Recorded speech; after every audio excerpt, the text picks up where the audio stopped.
Buenas tardes, vamos a hablarles sobre la máxima parsimonia en la inferencia filogenética de secuencias de ADN. Mi nombre es Rosemary Llanos Maldonado de la Universidad Libre de Barranquilla en el programa de bacteriología en la materia de bioinformática, presentado al profesor Juan David Sánchez.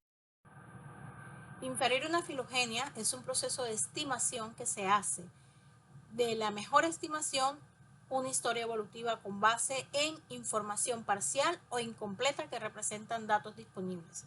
Debido a que se pueden postular diferentes escenarios evolutivos con los datos evaluados, necesitamos contar con un criterio definido para seleccionar uno o más árboles preferidos de entre las múltiples hipótesis que se puedan producir.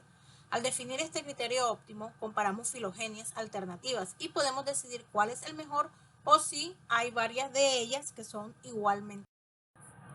En este contexto general, el criterio de parsimonia significa simplicidad o economía.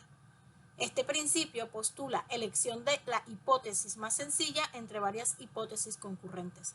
Aplicados a la sistemática filogenética, el criterio de parsimonia conduce a la elección de cladograma o árbol filogenético que explica la filogenia de un grupo con el menor número de cambios evolutivos. La primera vez que se hizo mención de esta aplicación fue realizada por Edward Cavalli Sforza en 1963. Este árbol evolutivo preferido debe ser aquel que involucre la cantidad mínima neta de evolución. A diferencia de los métodos de distancia bajo el criterio de parsimonia, los datos a evaluar corresponden a cada posición o sitio en la secuencia de nucleótidos o aminoácidos, datos discretos versus datos continuos. Aunque en muchas ocasiones el criterio de distancia genera resultados iguales, este último método permite identificar qué sitios o caracteres están contribuyendo a la topología de la filogenia y a la longitud de las ramas. La premisa básica en parsimonia es que los taxas que comparten una característica o similitud lo hacen porque heredaron esa característica de un ancestro común, que se llama homología. Pero cuando este supuesto no se cumple, estas similitudes se explican por eventos como reversión, convergencia, paralelismo y en conjunto se agrupan bajo un término llamado homoplasia. Para cada sitio se busca reconstruir la evolución del mismo en un árbol con la condicionante de recurrir al menor número de cambios. Este proceso se repite para otros posibles. Evidentemente, aquellos sitios que no son variables o no son constantes no son informativos en parsimonia y no se incluyen en un análisis. Solo los sitios en donde más de dos secuencias tienen un mismo estado son considerados filogenéticamente informativos.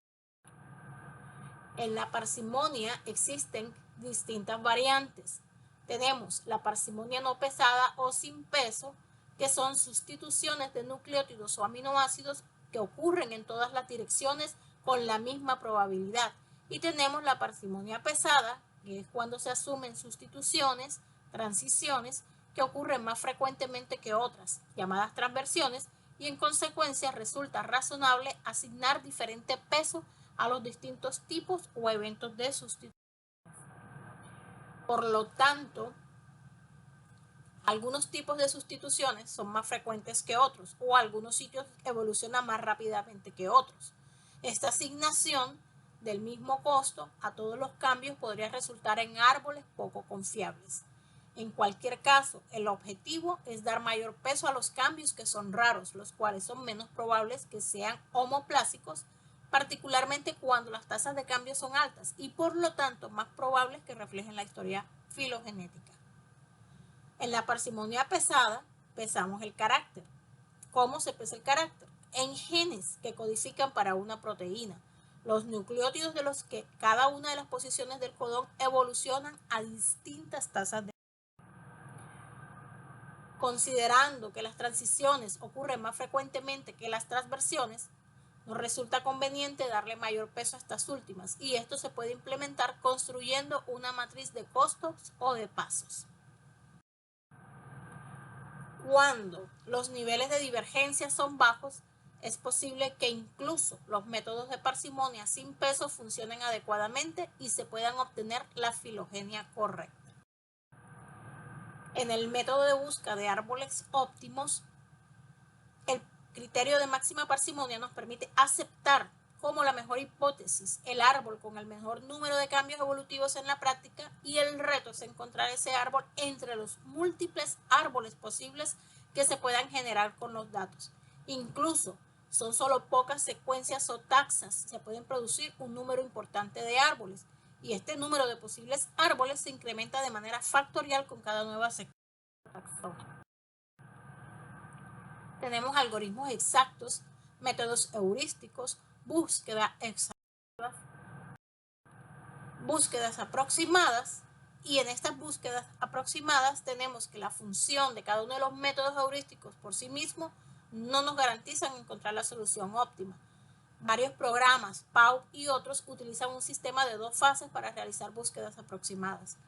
El árbol inicial es generado usando un algoritmo que constituye de adicionando secuencias o taxas de forma secuencial.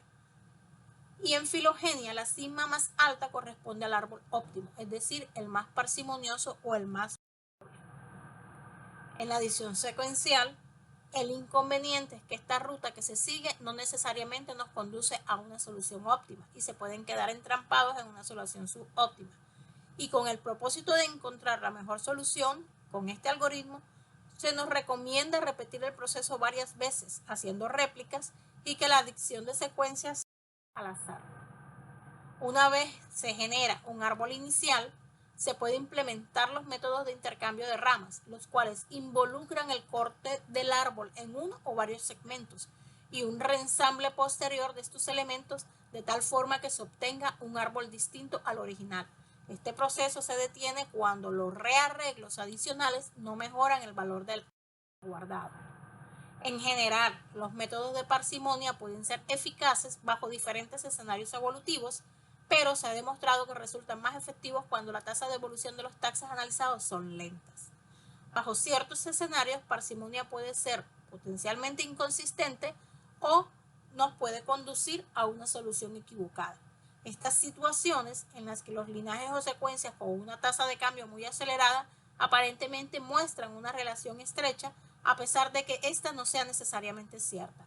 Y estas convergencias pueden sobrepasar el número de sitios que cambian en la rama interna y así favorecer bajo el enfoque de parsimonia el árbol incorrecto. Esta estrategia nos reduce el posible efecto de atracción de ramas largas y consiste en adicionar secuencias que puedan unirse a estas ramas largas con el fin de romperlas y reducir su longitud. Muchas gracias.